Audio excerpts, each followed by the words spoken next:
Hi, everyone, and welcome. My name is Ivana Isilovic. I'm assistant professor at the University of Law at the University of Amsterdam, at the Faculty of Law at the University of Amsterdam. And I'm also the co-leader of the Sustainable Global Economic Law Project, a research project based in the faculty in Amsterdam, and that brings together legal scholars across disciplines and non-lawyers that work at the intersection of law, political economy, ecology, and social justice. And it is truly my pleasure to welcome Professor Carmen Gonzalez. She is one of the leading voices on issues of environmental law and environmental and climate justice. And her work provides a much needed critical perspective on how to understand sustainability and the role of law in replicating various forms of inequalities and exclusions. So I'm not going to mention all the brilliant papers that Professor Gonzalez wrote. I just wanted to mention a book that she recently co-edited with Sumudu Atapatu and Sarah Seck, entitled The Cambridge Handbook of Environmental Justice and Sustainable Development. So I personally, as I mentioned to Professor Gonzalez, I personally learned so much from her work and from this book, and I use it in my teaching of our course on the political economy of the EU green transition at UvA. Today, she will talk about her research at the intersection of international law and racial capitalism and climate justice. Thank you again for being with us, Carmen. Truly, truly delighted that you're here and with us, and I'll give you the floor. Thank you. Thank you for that kind introduction. Can everyone hear me? Yes? Okay. Let me share my screen because it will make my presentation a little bit easier to follow.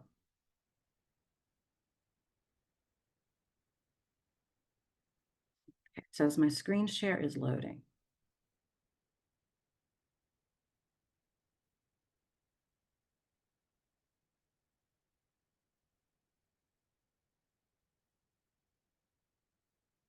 My goal in this presentation is to apply the framework of racial capitalism to the topic of climate justice and the role of international law in promoting it and in undermining it. So I want to begin first by defining racial capitalism. What is it? Where does it come from? The term racial capitalism was coined by South African scholars and activists in the context of the struggle against apartheid. It explained how racism was a key structural feature of South African capitalism and not an irrational prejudice that would eventually wither away with prosperity. US political theorist Cedric Robinson later adopted and developed the concept. Robinson argued that all capitalisms were racial, that South Africa was not an aberration. He grounded his insights in what he called the Black radical tradition, including the works of W.E.B. Du Bois, C.L.R. James, Oliver Cromwell Cox, and Eric Williams. According to Robinson, capitalism emerged from a feudal order marked by proto-racial distinctions. Instead of homogenizing the social hierarchies of feudalism into class distinctions, racial capitalism reinforced and reconfigured these hierarchies as racial distinctions for the purpose of profit-making, initially in Europe and later globally through colonization and the transatlantic slave trade. Capitalism continuously reconfigures and reinforces pre-existing hierarchies, such as patriarchy and caste, and creates new hierarchies in its endless quest for profit. So as I define it, racial capitalism is a system of racialized extraction that generates profits for a transnational capitalist class by commandeering the land, labor, and natural wealth of persons racialized as inferior, as well as the uncompensated or undercompensated care work performed largely by women. In this sense, we might describe racial capitalism using the term coined by Black feminist theorist Bell Hooks, white supremacist capitalist patriarchy. Racial capitalism operates through human difference, and I'm going to focus in this presentation on race. It stigmatizes certain groups as racially inferior and targets them for dispossession. It then attributes the immiseration of the targeted group to their own inadequacy, their backwardness, laziness, corruption, ineptitude. And in doing this, it ensures that marginalized groups who might otherwise come together as allies to contest their subordination remain divided. It feeds the dominant narratives that depict capitalism as a system that is free, fair, and productive, rather than predatory and extractive. Racial capitalism treats nature as an inert object that can be extracted for profit without any concern for its repair and replenishment. This plunder of nature often occurs at the expense of racialized persons whose lands are confiscated or polluted, whose livelihoods are destroyed, and whose cultures and communities are fractured and disrupted. Well, what does this have to do with climate change? The climate crisis is a direct consequence of racial capitalism's insatiable demand for cheap raw materials, cheap labor, cheap energy, cheap waste disposal in its ceaseless quest for profits, facilitated and legitimized at every turn by international law. Climate change is an injustice because its impacts are experienced most acutely by those who contributed least to the problem and have the fewest resources to protect themselves from harm. Most analyses of climate justice focus on the inequitable outcomes of climate change. An analysis grounded in racial capitalism must also consider the ways that racial capitalism produces racialized injustice at every step of the life cycle of fossil fuels. From the origin of the fossil fuel-based economy in colonialism and slavery, to the harms that fossil fuels inflict on marginalized populations from the moment they leave the ground until they are burned for energy. Following decades of relative neglect among social theorists, the theory of racial capitalism has experienced a resurgence in recent years across a variety of disciplines, including law. I started reading this literature about 2 years ago, and I found it fascinating and also overwhelming because it is scattered across so many journals, so many books, and there's so many ways of thinking about it.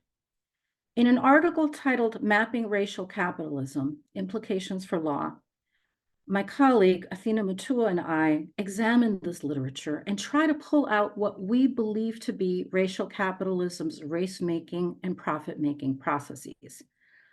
The relevance of these ideas to climate change and climate justice are actually explained in a forthcoming special issue of the Wisconsin International Law Journal that deals with racial capitalism and climate justice, but I will highlight some of these connections in my presentation today. In our article, Mapping Racial Capitalism, Professor Mutua and I identify what we believe to be the key structural features of racial capitalism: profit-making and race-making for the purpose of accumulating wealth and power. We understand profit-making as the extraction of profits or surplus value through processes of exploitation, expropriation, and expulsion, all of which are grounded in race-making processes. We understand race-making to include racial stratification, segregation, and the creation of sacrifice zones for the purpose of profit-making. Profit-making and race-making are mutually constitutive and reinforce one another. And I will go through these concepts and explain how they relate to climate justice. So I'm going to begin with exploitation. The exploitation of workers compelled to work to obtain the basic necessities of life is often understood as the heart of capitalism under orthodox Marxist theory. Workers are exploited because they are paid a fraction of what their work is worth, and are subjected to workplace domination. Due to labor market segmentation, nationally and transnationally, workers at the bottom of race, gender, and other hierarchies are frequently paid less than their more privileged counterparts and are often consigned to dirtier and more dangerous jobs. Despite these segmented labor markets, exploited workers, by definition, are paid a living wage. But then we get to expropriation. What the theory of racial capitalism adds to our understanding of profit making is that capitalism has always relied on a second process, expropriation, and that the primary but not exclusive targets of expropriation have been the majority of the world's population, who are racialized as inferior. Expropriation involves the dispossession and commandeering of land, labor, and natural wealth to expand profits, but doing this without paying for them or without paying enough to ensure their reproduction and regeneration. Capitalism originates in the brutal expropriation of European peasants, the enclosure of the communal lands, to create the industrial workforce. Capitalism was fueled by the colonization of the Americas, the dispossession and genocide of indigenous peoples, and the transatlantic slave trade to make these stolen lands profitable. This expropriation is connected to climate change because it made European industrialization possible. The gold and silver extracted from the Americas, the land stolen from indigenous peoples, and the sugar and cotton produced by enslaved Africans provided the inputs for the Industrial Revolution that inaugurated the age of fossil fuels. This expropriation was authorized by a series of racialized legal doctrines. For example, the doctrine of discovery that endorsed both slavery and colonialism relied on a fundamental racial distinction between civilized Europeans and uncivilized non-Europeans. This is an early example of the ways that race-making and profit-making are inextricably intertwined, and the complicity of international law in these processes. The concept of expropriation is best developed in the work of Nancy Fraser. As Nancy Fraser, David Harvey, and others have observed, expropriation is not a one-time historic event, but an ongoing structural feature of capitalism. Capitalism compels companies to maximize profits to remain competitive against rival firms. This results in a treadmill of overproduction, overconsumption, planned obsolescence, and an endless quest for the cheapest available land, labor, energy, and raw materials all over the world that can be extracted for profit. The system also generates enormous amounts of waste, including greenhouse gases. Racial capitalism treats nature as a free gift, an inert reservoir of natural resources, instead of regarding it as the foundation for human and non-human life. This idea is best developed in the work of Jason Moore. The expropriation of nature is a key structural feature of racial capitalism. The imperative to accumulate profits at any cost, the quest for infinite growth on a finite planet, leads to the depletion, destruction, and pollution of the planet's ecosystems. I refer to this as racial capitalism's inherently eco-destructive logic. It is this eco-destructive logic that has brought us the climate crisis and other environmental calamities. Law is deeply complicit in these eco-destructive processes. The legal doctrines that justified the extraction of wealth from humans and nature often operated in tandem. European colonizers regarded nature as property to be placed under the sole despotic dominion of humans. Societies that deviated from this universal European norm and did not improve the land for commercial profit were deemed uncivilized and worthy of dispossession. Their lands were treated as terra nullius, unoccupied lands that could be claimed by European powers. The domination of nature came to be seen as the hallmark of civilization. Legal scholars such as Vittoria, Grotius, and Gentili developed human hierarchies based on the distance of a particular society from nature. As the colonial project expanded beyond the Americas, European states sought to radically remake colonized territories by imposing European systems of contract, property, and land tenure. In the period following World War I, the League of Nations mandate system classified colonized territories depending on their perceived readiness for sovereignty and self-government. One of the criteria that determined whether a colonized territory was eligible for statehood, for sovereignty, was its transformation and control of nature. The expropriation of nature is an ongoing structural feature. It is not the product of individual bad actors and is not limited to spectacular acts of ecological degradation. Environmental degradation is built into the logic of the system and is aided and abetted at every turn by law. For example, corporate law incentivizes ecologically destructive behavior by requiring corporate managers to maximize shareholder profits. This duty to make money for shareholders rewards managers who are willing to grossly underpay workers, to pollute the environment, to dispossess communities, and to destroy ecosystems. Environmental law does not eliminate this behavior. It only seeks to curtail its most egregious manifestations, tinkering on the margins, but allowing the destruction of nature to continue. Expropriation is racialized. The global color line frequently determines which people are disproportionately subject to expropriation versus exploitation. And it begins with colonialism.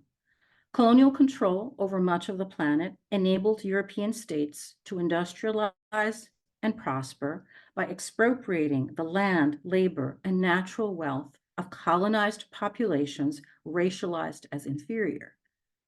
When national liberation movements succeeded in defeating colonialism, states throughout the global South achieved political independence, but remained enmeshed in a world economy dominated by the global North. In the words of Kwame Nkrumah, the system that emerged was neocolonialism, political independence minus economic independence. In the neocolonial era, the ongoing expropriation of the global South was justified by new legal discourses. Chief among these was the ideology of development, which portrayed the global South as backward and in need of modernization, while depicting the global North as the standard of civilization to which all should aspire. The development project was a natural extension of colonial discourses that emphasized third world cultural and racial inferiority.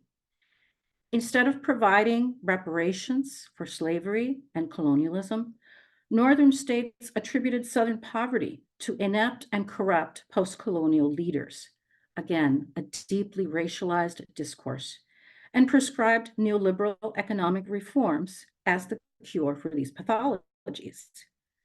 States in the global South were encouraged to borrow money from commercial banks headquartered in the global North to finance development. Sovereign debt became the new mode of expropriation. When this debt proved unpayable, the IMF and the World Bank conditioned debt repayment assistance on the implementation of a standard package of neoliberal economic reforms. These included privatization of state-owned enterprises, currency devaluation, reduction of trade barriers, cuts to government spending, and investment liberalization. States that implemented these measures slashed wages and public services, privatized public goods such as housing, education, and water, and increased logging, mining, and plantation agriculture to generate the revenue for debt repayment. Their economies experienced declining wages, rising consumer prices, rising unemployment, growing environmental degradation, and the sudden withdrawal of state subsidies for basic necessities. Ultimately, this triggered massive and often violent protests, strikes, and riots. This expropriation through debt and austerity is not a relic of the past. Today, many highly indebted states in the global South are allocating more than half their budgets to debt service. This extraction of wealth has produced widespread poverty and has deprived climate-vulnerable states and peoples of the resources to adapt to climate change and to recover from climate change-induced disasters. The global North has failed to take aggressive steps to reduce its own greenhouse gas emissions. It has also made little progress on its commitment to provide financing to the global South for climate change mitigation, adaptation, and most recently, loss and damage. Instead, Northern states are using the climate crisis as a new opportunity to extract additional wealth from debt-burdened states by offering them new loans to finance climate change adaptation. But sovereign debt is not the only technique of expropriation.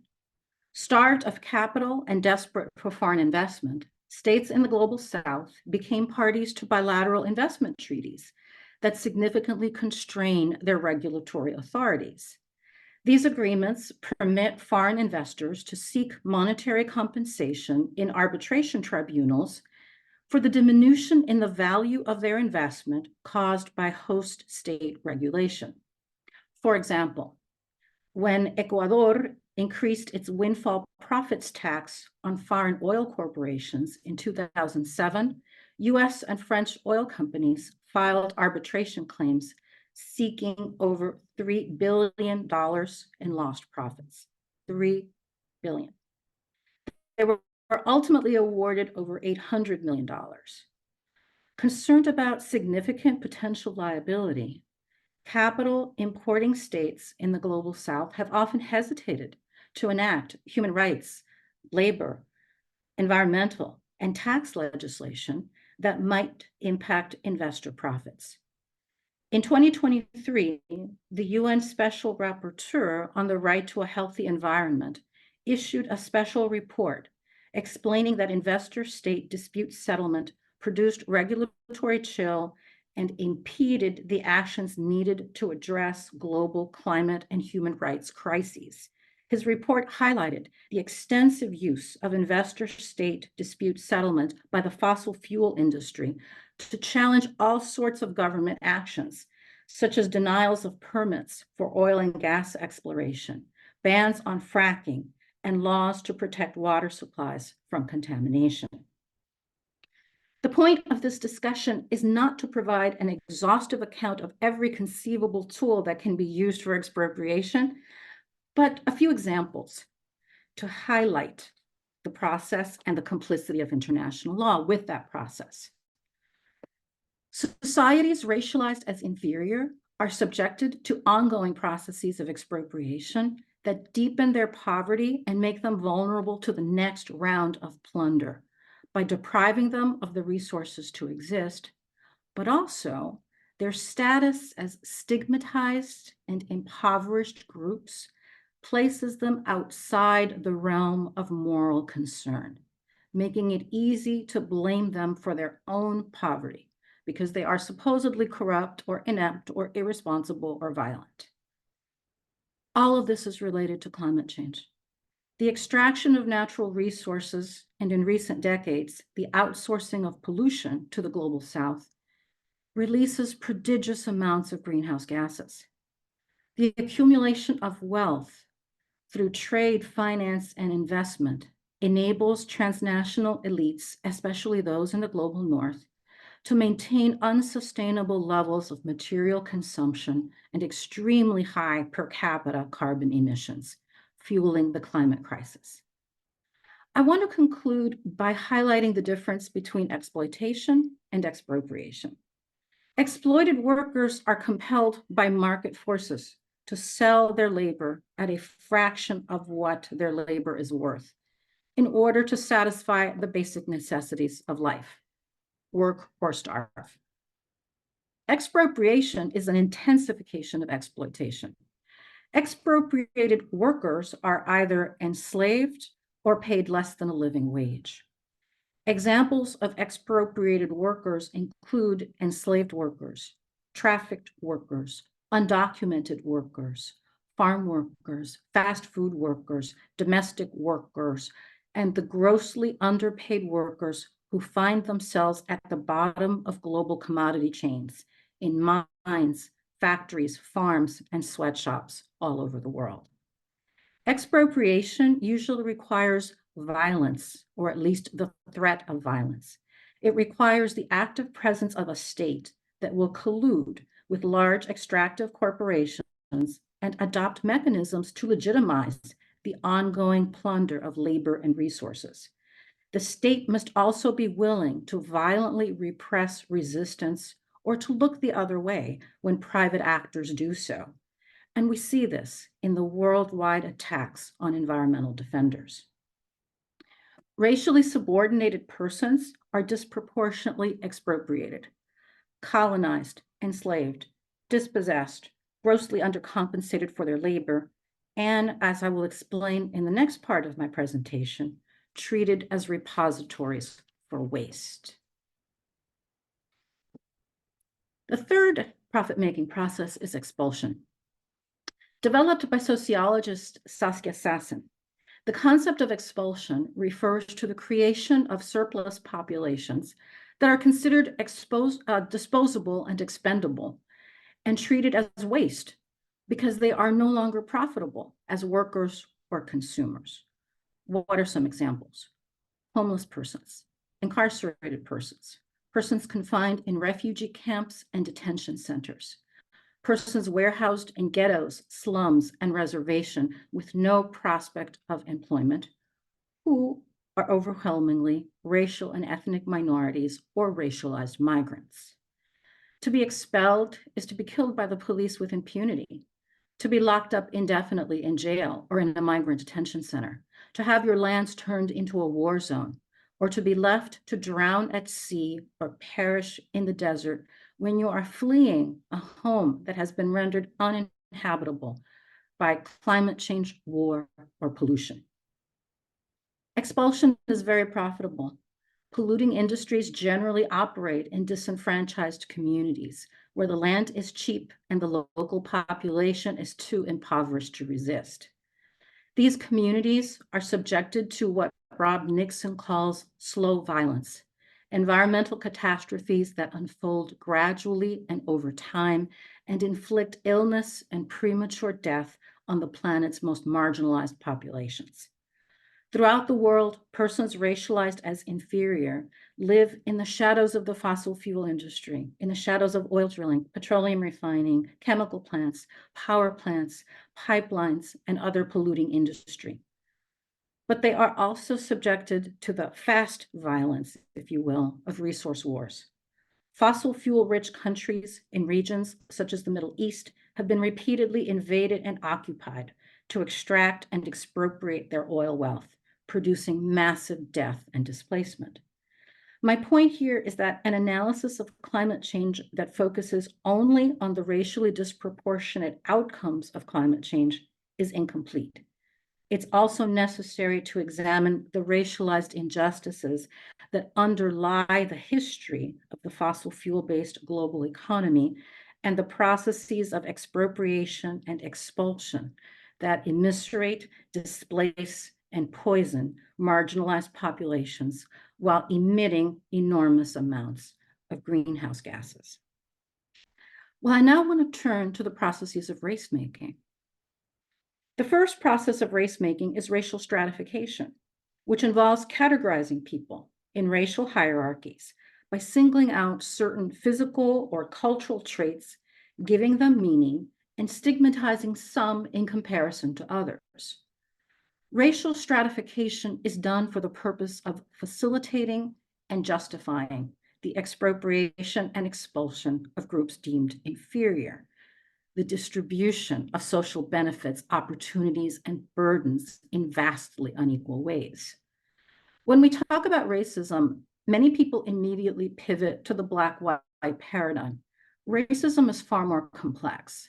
Depending upon historical context, people are racialized based on ethnicity, indigeneity, language, caste, religion, culture, national origin, and immigration status. Although we operate in a global regime of profit-making dominated by Euro-descendant white elites, this does not deny the existence of other forms of racism and the complex ways that they support the capitalist global economy. In other words, even though racism is a technology of white supremacy, it is also used by non-Western, non-white elites in the global South to maintain economic and political dominance. For example, the Chinese government is deploying Han nationalism and Islamophobia to construct its mostly Muslim Uyghur population as terrorists in order to legitimize the incarceration of Uyghurs, the exploitation of their labor, the expropriation of their lands and resources, and the development of lucrative surveillance technologies to repress their resistance. This is yet another example of how race-making and profit-making go hand in hand. Racism is a technology of governance that naturalizes socially constructed hierarchies and treats them as the inevitable outgrowths of human difference, rather than the product of coercive practices and ideologies. Today, we are experiencing a worldwide resurgence of white supremacy and various forms of ethno-nationalism. Yet many legal scholars writing on climate change seem oblivious to this reality, as if human history and Earth history were somehow not connected. Who is racialized and how they are racialized is historically contingent. How does international law work in all of this? One consistent theme that runs through the history of international law is the concept of the civilizing mission. As Anthony Angie and B.S. Chimney have observed, the civilizing mission operates by characterizing non-European peoples as the other, the barbaric, the backward, the violent, who must be civilized, redeemed, developed, pacified. Race has played a crucially important role in constructing and defining the other. The civilizing mission identifies a gap between Europeans and non-Europeans, constructs Europeans as universal and civilized, and non-Europeans as particular and uncivilized. It then intervenes in non-European societies through a variety of techniques to transform, normalize, pacify, or save the aberrant non-European. While the terms used to describe the racialized other vary in different historical phases of capitalism, the underlying logic remains the same: racialization to facilitate and justify the expropriation of land, labor, and natural wealth. For example, in the 19th century, at the height of colonial expansion, European legal scholars classified humanity into three categories: civilized, semi-civilized, and uncivilized, based on their proximity to European norms. The Berlin Conference, which divided the African continent among the major colonial powers, was justified as a benevolent intervention to bring civilization to the natives through trade and commerce. In the 20th and 21st centuries, the civilizing mission proceeded first under the doctrine of trusteeship, under the UN Charter, later under the concept of development, and most recently in the guise of the War on Terror. For example, the invasion of Iraq was first described as preemptive self-defense against a rogue state, the violent other who must be pacified. When the weapons of mass destruction did not materialize, it was later justified as an attempt to promote peace and democracy, another version of the civilizing mission. The invasion enabled the United States and its allies to seize and sell the country's state-owned enterprises, to fire over 500,000 employees, to remove trade barriers, to rewrite intellectual property laws to open the economy to foreign investors. A decade after the invasion, Iraq's state-owned oil industry had been fully privatized and dominated by foreign firms. Again, racialization and expropriation working in tandem. The next process is segregation. Segregation embeds race in space. Neighborhoods are segregated. Countries are segregated through the imposition of colonial borders that demarcate differently racialized people as nations. Why is segregation useful for profit making? Well, first, spatial segregation makes profit making more efficient by enabling one mode of profit making to dominate in one space versus another. Exploitation in places of racial privilege, expropriation in places of racial disadvantage. This spatial separation makes it easier to extract wealth because an entire neighborhood can be targeted for predatory lending, for over-policing, or for the siting of polluting industry. At the international level, entire states can be targeted for expropriation of people as cheap labor, for the expropriation of natural resources, and for the extension of credit on onerous terms that keep entire countries in permanent debt bondage. Segregation stigmatizes racialized spaces as inherently inferior. The ghetto, the slum, the reservation, the bad part of town, or in the words of Donald Trump, the shithole countries. It justifies the misery inflicted on racialized people as something they deserve by virtue of their inherent inferiority. Segregation enables dominant groups to hoard the spoils of both the capitalist world economy and national economies by policing neighborhoods and militarizing borders to contain and control marginalized populations. In other words, policing and border control play an important role in surveilling and repressing the resistance of groups racialized as inferior, in making sure that they stay in their designated places and do not partake of the wealth that has been stolen from them. Finally, segregation and racialization divide the working class, enabling capitalism to survive and flourish. The third process of race making is the conversion of segregated spaces into sacrifice zones. Sacrifice zones are stigmatized geographic locations where nature, land, and humans have been abandoned by capital and left to die because they are unlikely to be profitably reclaimed anytime soon. Sacrifice zones are the places where racial capitalism profits from cheap waste disposal. Expulsion, which I discussed earlier, is the process through which people are rendered surplus and expendable. Sacrifice zones are the physical spaces that have been subjected to the most rapacious forms of extraction.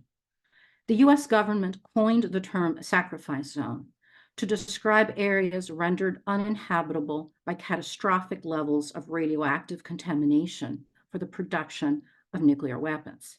But these spaces are inhabited, and they're inhabited by racialized people, such as the Navajo Nation, which lives in the shadow of uranium mining and the contamination that was never eradicated. The Marshall Islands, which was subjected to nuclear testing. Today, the term sacrifice zone refers more broadly to contaminated spaces inhabited by racially subordinated populations. All over the world, polluting industry, fueled by coal, petroleum, and natural gas, have turned communities populated by persons racialized as inferior into sacrifice zones. But the climate crisis is creating new sacrifice zones. Lands occupied by racially and ethnically marginalized communities are becoming increasingly uninhabitable due to hurricanes, droughts, wildfires, desertification, and rising sea levels, producing mass displacement.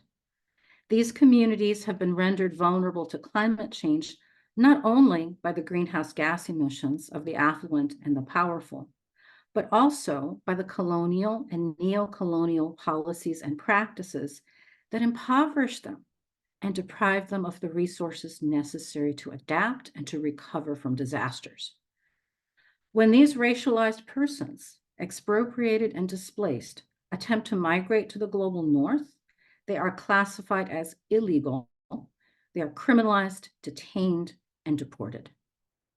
Scholars, activists, and climate vulnerable states are increasingly recognizing that the call for reparations for slavery and colonialism must be joined with the call for reparations for climate change because these injustices are causally interconnected. Finally, racial capitalism's predatory and eco-destructive logic is creating green sacrifice zones, where marginalized communities are again being expropriated, but this time in the name of the green energy transition. Examples include the extraction of minerals such as cobalt in the Democratic Republic of the Congo for electric vehicle batteries, or the extraction of lithium in Bolivia, Chile, and Argentina. Marginalized populations are again being expropriated, often violently, leaving behind a wasteland. But these are not the only examples of what some scholars call green extractivism. Wind farms and megadams continue to be constructed on indigenous lands in the name of green energy, repeating the history of indigenous dispossession. The demand for biofuels in the US and the EU has increased food prices and triggered land grabs all over the world. And forest conservation projects embraced by the Paris Agreement as a means of offsetting greenhouse gas emissions are being undertaken without the free, prior, and informed consent of indigenous peoples and in ways that interfere with their subsistence livelihoods. The result of racial capitalism's growth imperative is ecological destruction on a planetary scale, including destruction of forests, mass extinction, depletion of the ozone layer, widespread chemical contamination, and the heat waves, wildfires, superstorms, mega droughts, melting glaciers, crumbling ice sheets, and rising sea levels caused by climate change.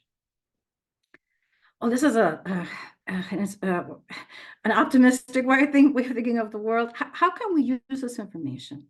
How can we use this analysis of racial capitalism? What is it for? Well, one of the things that it does for us is to help us, I hope, distinguish between reformist reforms and non-reformist reforms. Reformist reforms entrench the system. Some of them are blatant false solutions. Some of them may not be blatantly false on the surface, but have the impact of actually reinforcing the status quo instead of challenging it. Non-reformist reforms create a path to a different reality, to a different outcome. So my goal in doing this work on racial capitalism is to provide yet another tool to try to distinguish between the two. I will conclude by briefly applying aspects of this framework to the proposal to add ecocide as an international crime under the Rome Statute of the International Criminal Court. The campaign to criminalize ecocide was motivated, at least in part, by the climate crisis, and has been supported by many of the Pacific Island states on the front lines of climate change. The move to criminalize ecocide has two distinct objectives. The first is discursive, to transform popular and academic discourse about the climate crisis by using language that resonates deeply due to its link to genocide.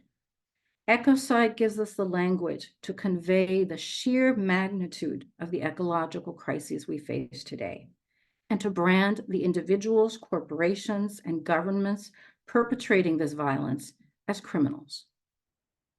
The second objective is a law reform project to introduce the crime of ecocide into the Rome Statute or into national legislation in the hope that it will lead to the prosecution of high-level government officials and corporate executives who are most responsible for climate change.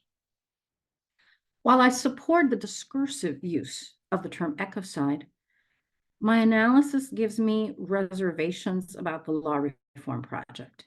In the interest of brevity, I will focus on two core features of racial capitalism that are relevant to an evaluation of the proposal to criminalize ecocide. The first core feature is the use of racial stratification to justify and facilitate expropriation. And as I explained minutes ago, international law's civilizing mission plays a key role in justifying intervention after intervention after intervention for the purpose of expropriation.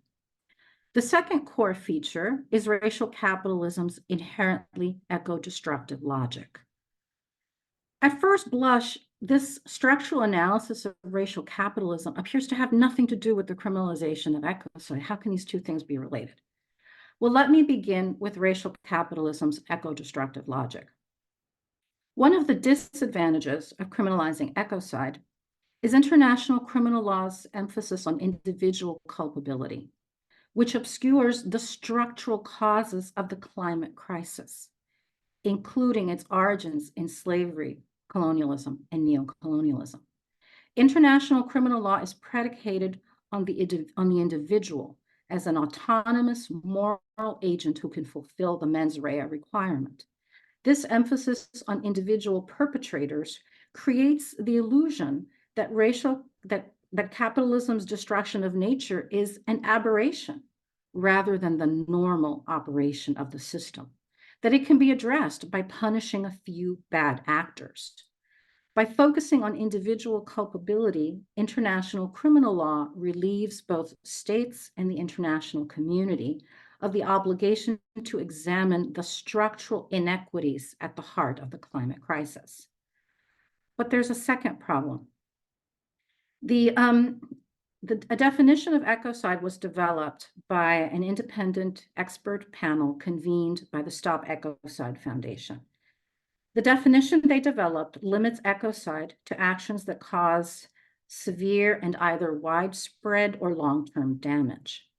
This definition obscures the slow violence of the fossil fuel-based capitalist global economy, the gradual and often invisible violence inflicted on populations deemed disposable and on nature. It singles out radically transgressive and spectacular instances of environmental degradation instead of problematizing the death by 1,000 cuts through which the planet's life support systems are being destroyed at the expense of persons racialized as inferior. The criminalization of ecocide may thereby provide a facade of legitimacy to the less visible but nevertheless deadly ways that racial capitalism drains the life out of the planet's ecosystems and subjects persons racialized as inferior to chronic illness, displacement, and premature death. Well, the next question is whether criminalizing ecocide will reinforce or subvert the second core feature of racial capitalism, racial stratification for the purpose of expropriation. My preliminary assessment is that the criminalization of ecocide will likely reproduce international law's civilizing mission, which serves as a fig leaf for intervention and plunder. Like the US criminal justice system, the International Criminal Court is notorious for the selective prosecution of Black people. All of the persons indicted under the Rome Statute have been African, Black, or Arab.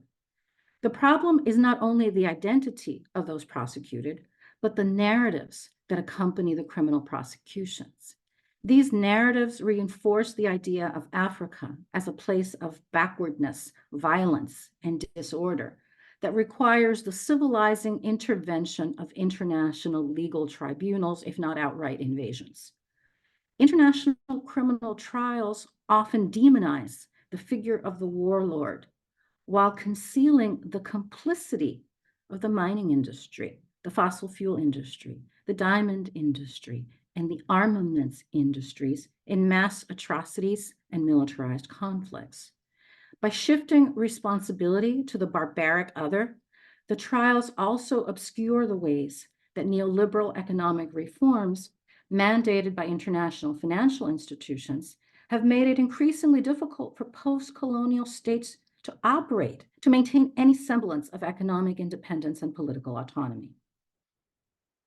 The selective prosecution of Africans takes place within a larger project of Western judicial and military imperialism, which consistently obfuscates the crimes of the great powers while highlighting crimes in the global South. But the racism of the International Criminal Court is also embedded in its own institutional design.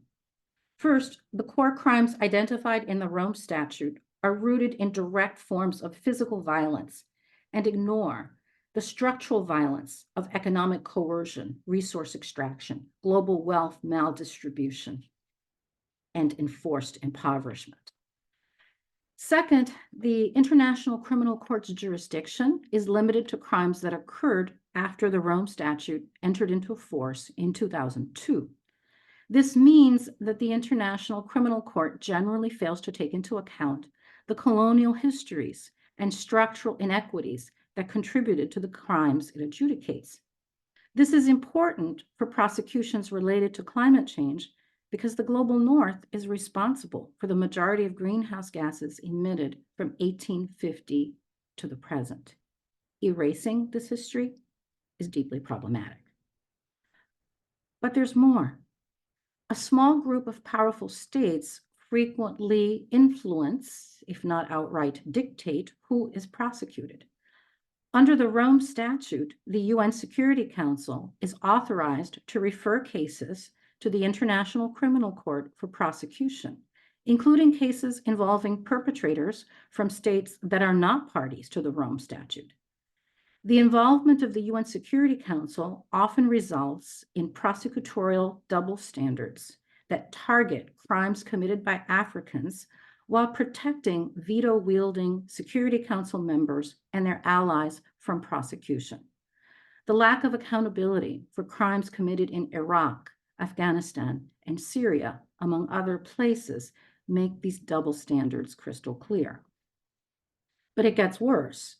If you look at the individual countries with the highest current and historic emissions, the United States, China, and Russia lead the pack.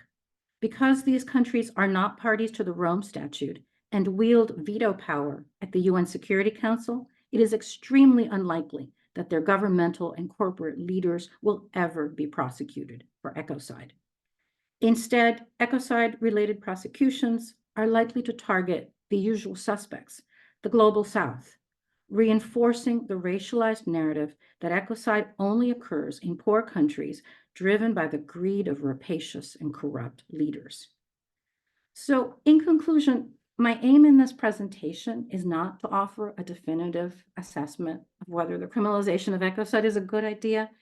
Instead, my more modest goal is to suggest that the framework of racial capitalism might be useful as a tool to help distinguish between reformist reforms that entrench the system and non-reformist reforms that can help to subvert it. We're living in a time of ecological catastrophe, and racialized and marginalized communities are the most exposed and the most vulnerable. They are on the front lines of predatory economic policies, extractive and polluting industry, and climate change, and they are treated as disposable and expendable surplus populations. Racism makes injustice morally acceptable. It produces indifference to the plight of large segments of humanity and undermines the solidarity necessary to achieve systemic change. But this racialized expendability is a harbinger of the fate that awaits all human and other than human life if we do not disrupt the processes that are turning ever-growing expanses of the planet into sacrifice zones. So thank you for your attention, and I'm happy to take questions. Let me stop sharing.